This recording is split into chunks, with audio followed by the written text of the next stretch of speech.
Chers amis, bonjour, et vous êtes sur Radio Salaz FM et c'est votre émission qui s'appelle 3x5. Et nous sommes aujourd'hui le dimanche 24 octobre et nous sommes dans la 30e semaine du temps ordinaire de l'année B. Et vous savez exactement comment ça se passait, c'est-à-dire nous ça écoute la première lecture de cette messe et puis on aura l'occasion d'entendre encore une fois Dany dans notre studio, Dany Boulevard, et puis après tout au long nous va parler de l'évangile. Donc tout ça dans la joie, dans la bonne humeur, et merci à Cassie, merci à Chantal, merci à Dany, merci à Cathy pour votre présence, pour votre aide aussi, et toute l'équipe de la radio, Ringo, merci Ringo, merci Chris, merci toute l'équipe de la radio de m'accueillir comme ça, de nous accueillir, voilà, nous fait partie d'une grande famille. Et Dany est toujours là, et peut-être que le mois de novembre m'a donné un peu plus, voilà, un petit peu plus de responsabilité, peut-être, Dany. Non, je dis pas lui parce que mais ça demande à tout à l'heure s'il voudrait bien présenter les émissions à partir du mois de novembre. Mais il reste la même, inquiète pas.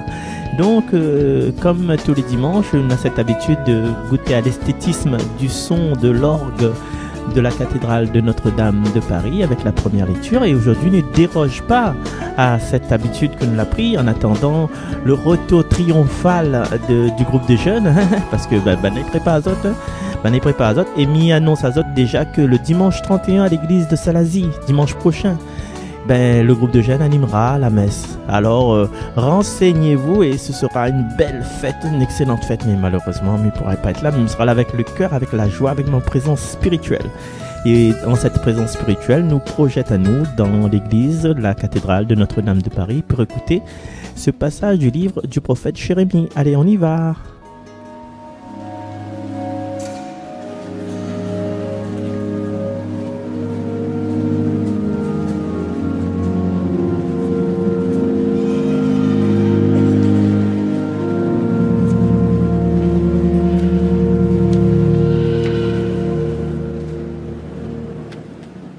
Lecture du livre du prophète Jérémie.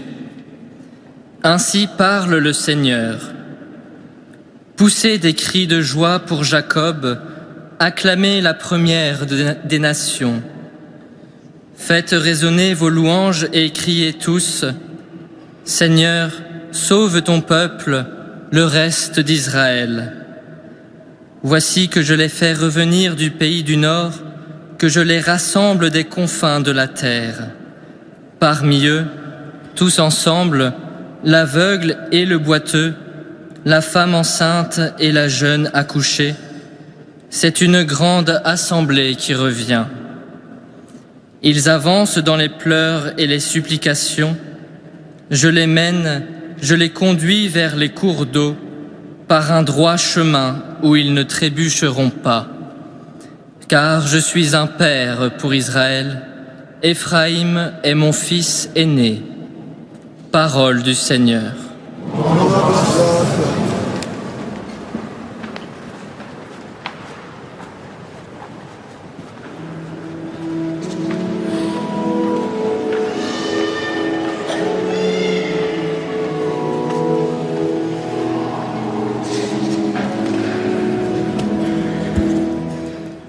Bonjour à vous, fidèles de la radio. Bonjour Marcel. Alors, contente de vous retrouver en cette belle journée qui commence pour vous partager mes petites pensées, ma petite réflexion pour la lecture du prophète Jérémie. Mais avant, laissons nos cœurs, tout notre être, s'imprimer de l'amour de Dieu avec un beau chant à l'Esprit Saint. Viens, Esprit de Dieu vivant, baptise-nous tout à nouveau. Viens et répands sur nos vies la rosée fraîche de l'Esprit. Viens, ondée de Dieu, visite-nous en ce lieu. Viens, viens, Esprit de Dieu vivant, souffle sur nous maintenant. Souffle sur nous maintenant. Souffle sur nous maintenant.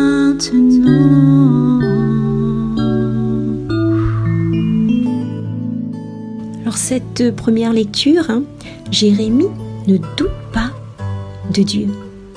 Il sait que Dieu n'abandonne pas son peuple. La terre du Nord représente les pays ennemis.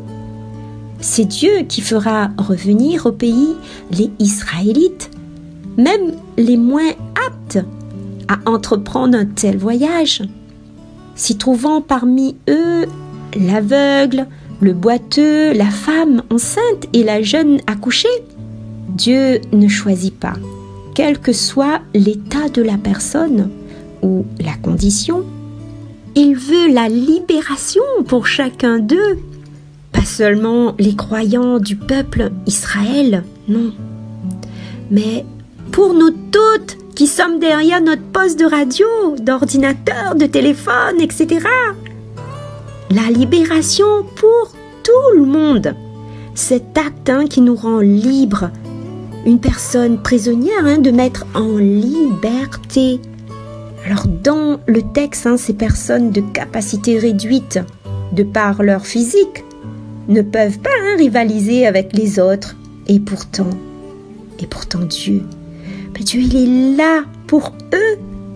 Dieu ne concurrence pas l'un par rapport à l'autre, par rapport aussi à ses capacités. Non, tous pareils. Bien au contraire, c'est l'unité du peuple qui veut pour nous tous. C'est ainsi donc tous ensemble que nous allons de l'avant. Alors les amis, avançons dans la même direction, le même sens, la même trajectoire, main dans la main, portés par la main de Dieu. Dieu est notre seul pasteur. Nos conditions n'ont pas d'importance. Il garantit une place pour chacun de nous. Nos sentiments de supériorité ou d'infériorité n'ont pas lieu, que ce soit ou les riches ou que ce soit ou les pauvres. La diversité de nos caractères disparaissent à partir du moment où le monde est perçu du point de vue de Dieu. La parole aussi nous appelle à ce changement d'opinion. Reconsidérer notre vie, nos relations, à partir de Dieu et de son solide engagement pour chacun de nous.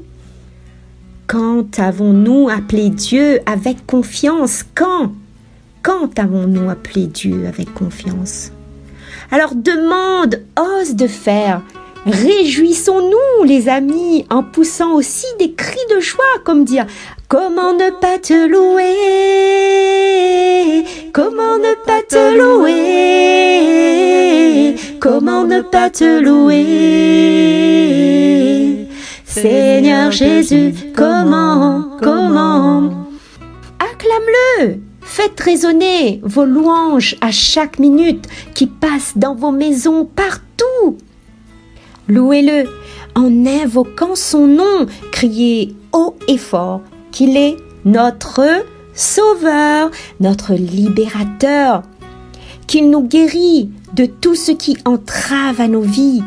Dieu nous conduit vers les eaux tranquilles et qu'est-ce qu'il fait? Et nous fait revivre. Dieu nous conduit par le juste chemin. Alors marchons avec lui. Même si nous ne voyons pas très bien, si nos yeux les fermés ou si les à peu près ouverts, pas complètement ouverts, faisons confiance, faisons-lui confiance. Alors, si cela est quelque chose de difficile pour toi, d'aller crier haut et fort tes demandes de prière, ferme les yeux et remercie Dieu avec foi et reconnaissance pour toute ta vie, agréable ou pas. C'est lui qui changera nos peines en joie et nos besoins également. Voilà les amis, je vous laisse. Je vous dis au revoir. Merci de votre écoute. Merci à vous tous. Au revoir Marcel. Au revoir, à Dani. La semaine prochaine. À bientôt Dani, très bientôt sur les ondes de Salaz FM dans cette émission 3x5. Et nous allons partir tout de suite, nous, en ce qui nous concerne, sur les bancs, dans la liturgie de ce 30e dimanche du temps ordinaire et au sein de la cathédrale de Notre-Dame de Paris pour écouter ce passage de Saint Marc.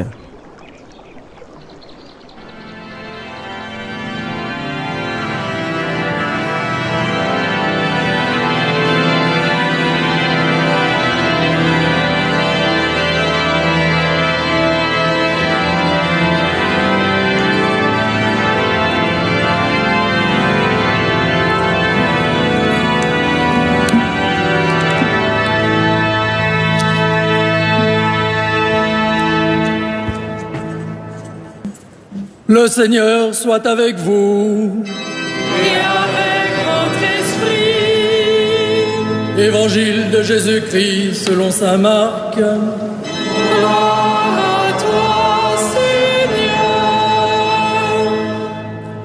En ce temps-là, tandis que Jésus sortait de Jéricho avec ses disciples et une foule nombreuse, le fils de Timée, Bartimée, un aveugle qui mendiait, était assis au bord du chemin. Quand il entendit que c'était Jésus de Nazareth, il se mit à crier « Fils de David, Jésus, prends pitié de moi !» Beaucoup de gens le rabrouaient pour le faire taire, mais il criait de plus belle « Fils de David, prends pitié de moi !» Jésus s'arrête et dit « Appelez-le ». On appelle donc l'aveugle et on lui dit « Confiance, lève-toi, il t'appelle ». L'aveugle jeta son manteau, bondit et courut vers Jésus. Prenant la parole, Jésus lui dit « Que veux-tu que je fasse pour toi ?» L'aveugle lui dit « Rabouni, que je retrouve la vue. » Et Jésus lui dit « Va, ta foi t'a sauvé. » Aussitôt l'homme retrouva la vue et il suivait Jésus sur le chemin. Acclamons la parole de Dieu. Louange à toi, Seigneur Jésus.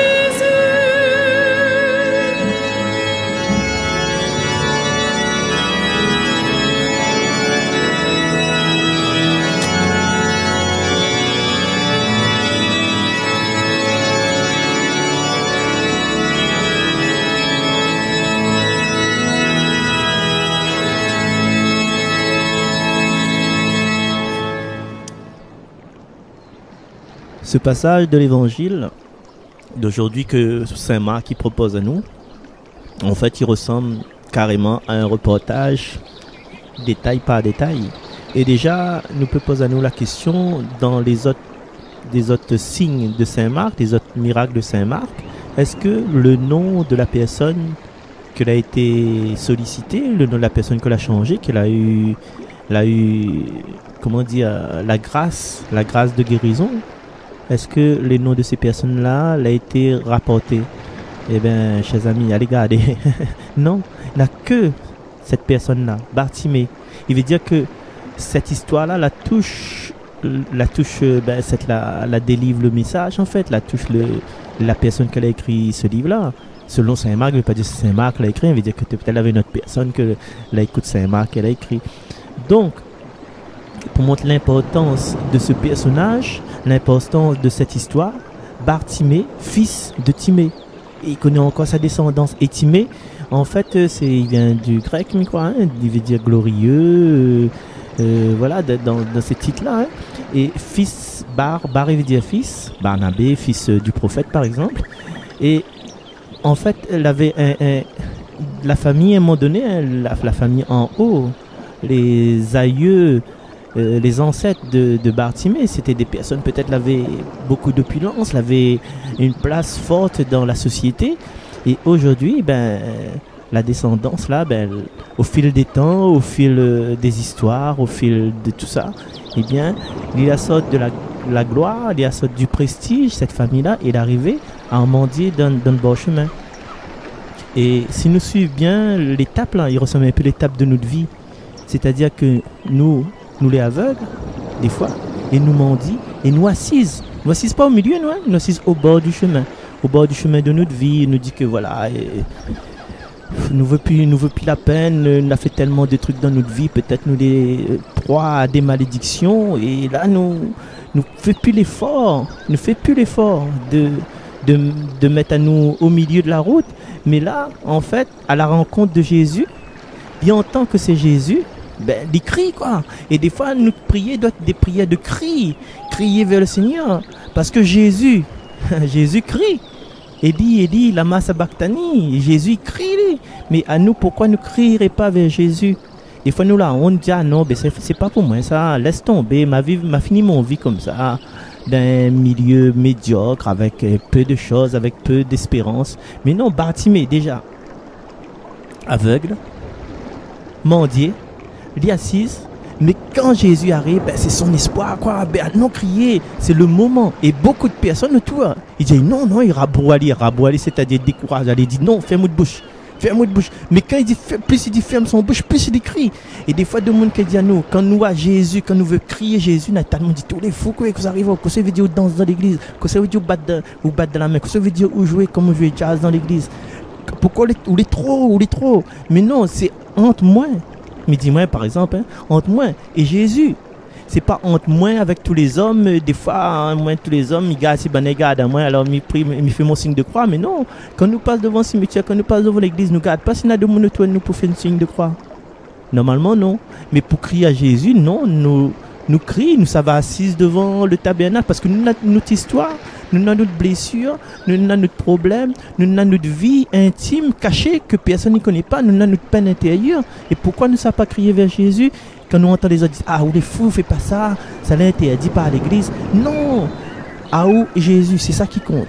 En fait, tu comprends ce que ça nous veut dire.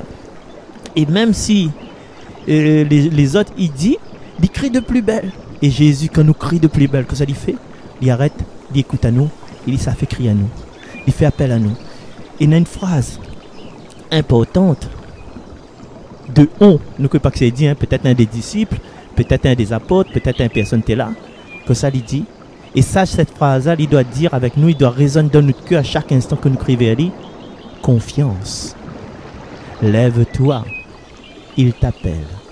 Mais répète, parce qu'il est tellement beau quoi. Confiance. Ou il est dans la peine, ou il est dans la tristesse, ou il est dans le désarroi. Confiance. Mais c'est pas tout, il suffit pas d'avoir confiance. Il suffit de faire un effort. Malgré si la rate te permet le but, ça, il faut faire un effort. Et cet effort, c'est lève-toi. Recommence. Lève-toi. Parce que nous avons la force en haut. Donne-moi un petit peu de force. Donne-moi un petit élan et puis m'a fait le reste. Proverbe dit, aide-toi et le ciel t'aidera. Il t'appelle. Jésus appelle à nous à chaque fois. À chaque fois, nous crions vers lui. Mais seulement des fois, nous n'entendons pas. Nous n'avons pas de confiance, nous ne lèvons pas nous tournons notre dos. Et que ça, l'aveugle, il fait à ce moment-là, vous la remarquez, ce petit détail-là. Il jette son manteau. Lui qui était assis au bord du chemin, peut-être il avait son seul richesse, c'était son manteau. Mais il était pour mendier. Mais il veut dire qu'il n'avait pas rien dans la main. Il n'avait que son manteau. Et tout ça qu'il a, il jette. Il lance à lui dans les bras de Dieu. Il bondit et il court vers Jésus. Et après dans le dialogue, que veux-tu que je fasse pour toi? Jésus dit, il demande pas lui que ça lui veut. Jésus dit, bon, ami ou les aveugles, il m'a guéri. Mais non, que veux-tu que je fasse pour toi? Il demande à nous à formuler notre prière, à formuler notre vœu, à formuler ce que nous souhaitons, ce que nous désirons. justement, des fois, nous attendons que le Seigneur dit, le Seigneur connaît, le Seigneur connaît, mais le Seigneur, il connaît, mais il attend de vous, quoi. Il attend de vous que vous formulez une demande et que là, il va travailler avec vous. Le Seigneur ne travaille pas tout seul, ça. Le Seigneur, nous les co-créateurs avec lui. Et que ça y répond, Rabouni. Rabouni, et c'est dans le dictionnaire, c'est la forme respectueuse de Rabbi. Mais Jésus connaît Jésus, que c'est pas moi, mais mon aveugle devant lui, que ça il peut demander qu'il retrouve la vue. Et Jésus, il raconte pas dans cette histoire-là s'il a fait un rituel, s'il a mis comme avec l'aveugle le nez, s'il a pris la boue, si tout ça là, s'il a craché, s'il a dit va te laver dans la piscine de Siloé. Jésus dit allez, va, ta foi t'a sauvé. Et la dernière phrase de ce passage de l'évangile, aussitôt l'homme retrouva la vue et suivait Jésus sur le chemin. Chers amis, nous avons fait une petite pause et juste après nous avons fait un parallèle entre ce texte-là et le texte que nous l'avons vu, ça rappelle, pas trop longtemps. Allez, on a 2 semaines de Saint-Noville, un autre texte.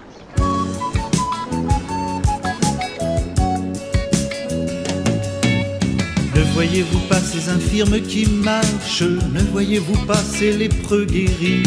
Ces gens accablés qui se remettent en marche et ces morts vivants qui reprennent vie. Allez dire à tous les hommes, le temps de Dieu est arrivé. Voici venir son royaume, il est déjà commencé. Regardez les yeux des aveugles qui s'ouvrent, dans leur nuit se lève une aurore de foi. Ceux qui étaient sourds aux autres découvrent ces appels à l'aide qu'ils n'entendaient pas. Allez dire à tous les hommes, le temps de Dieu est arrivé. Voici venir son royaume, il est déjà commencé. Ne voyez-vous pas ces montagnes qui tombent? Les ravins de haine sont enfin comblés. On a démoli les murs qui nous encombrent. Les gens de tous bords vont se rencontrer. Allez dire à tous les hommes, le temps de Dieu est arrivé. Voici venir son royaume, il est déjà commencé. Ouvrez les prisons et rasez les bastilles pour que les captifs soient tous libérés.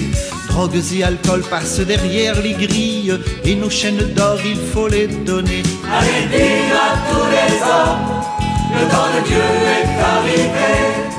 Voici venir son royaume, il est déjà commencé. Froissez les épis des doctrines en isme pour que tous les hommes vivent libres enfin. Brisez les écorces de vos égoïsmes et chacun pourra manger à sa faim. Allez dire à tous les hommes, le temps de Dieu est arrivé. Voici venir son royaume, il est déjà commencé. Voyez ce banquet où le Seigneur appelle les saints, les pécheurs, riches et mendiants, où les pauvres entendent la bonne nouvelle, les théologiens parlent simplement. Allez dire à tous les hommes, le temps de Dieu est arrivé. Voici venir son royaume, il est déjà commencé. Allez dire à tous les hommes, le temps de Dieu est arrivé. Voici venir son royaume, il est déjà commencé. Allez dire à tous les hommes, la voix composition de Noël Colombier. Un petit bonjour également à sa fille Isabelle Cornu. Salut Isabelle, comment il est? Donc Noël Colombier qui nous a malheureusement quittés, qui a laissé une importance, un répertoire étonnant pour la liturgie, pour la Bible en général. Alors, comme a dit tout à l'heure, oui, Zachée vous parle à moi. Oui, Zachée vous parle à moi. Expédie, Zachée vous parle à moi. Bartimée, quand il retrouve la vue, il a suivi Jésus sur le chemin. Et la petite remarque là, c'est que il avait la foule, il avait beaucoup de foule. Et quel endroit où ça s'est aidé? Jésus était sorti de Jéricho. Donc nous pouvons penser que de Jéricho, comme l'avait la foule, l'avait tout ça le monde, Jésus était dirigé aller vers Jérusalem. Et Jésus, il fait quelque chose de bien, il guérit, entre guillemets, il donne son temps à Bartimée. Et il y en a aussi dans un parabole où ça, les gens sortent à Jérusalem, tu savais à Jéricho. Oui, il a vu quelqu'un était blessé sur la route. Il y en a le prêtre l'a passé, il y en a le lévite l'a passé. Comment il appelle encore ça? Oui, c'est bien ça. Oui, le bon samaritain. Et le bon samaritain a pris soin de cette personne.